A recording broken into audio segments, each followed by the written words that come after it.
KPSC ಅಧ್ಯಕ್ಷ ಸ್ಥಾನಕ್ಕೆ ಶಿವಶಂಕರಪ್ಪ ಮರು ನೇಮಕ, ರಾಜ್ಯಪಾಲರ ಅಮಾನತು ಆದೇಶ ರದ್ದು, ಹೈಕೋರ್ಟ್ ಪೀಠದಿಂದ ಆದೇಶ.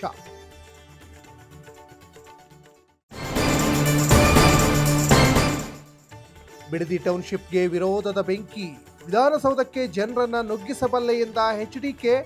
ಬಿಡದಿ ನೈಸ್ ರೋಡ್ ಸಂಬಂಧ ಬಹಿರಂಗ ಚರ್ಚೆಗೆ ಕುಮಾರಣ್ಣ ಸವಾಲ್.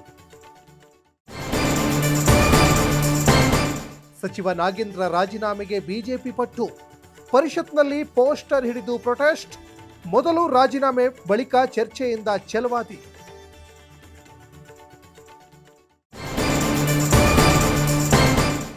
ರಾಜ್ಯದಲ್ಲಿ ಗುಟ್ಕಾ ಬ್ಯಾನ್ ಮಾಡಿದ ಆರೋಗ್ಯ ಇಲಾಖೆ, ಅಡಿಕೆ ಬೆಳೆಗಾರರಿಗೆ ಸಂಕಷ್ಟ ತಂದಿಟ್ಟ ಗುಟ್ಕಾ ಬ್ಯಾನ್.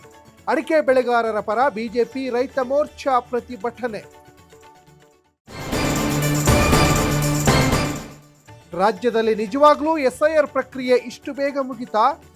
ಎಸ್ಐಆರ್ ಪ್ರಕ್ರಿಯೆಯಲ್ಲಿ ಅಧಿಕಾರಿಗಳು ಕಳ್ಳಾಟ ಆಡಿದ್ರ? ಮುಖ್ಯ ಚುನಾವಣಾಧಿಕಾರಿಗೆ ನಾಗರಿಕ ಸಂಘಟನೆ ಪತ್ರ.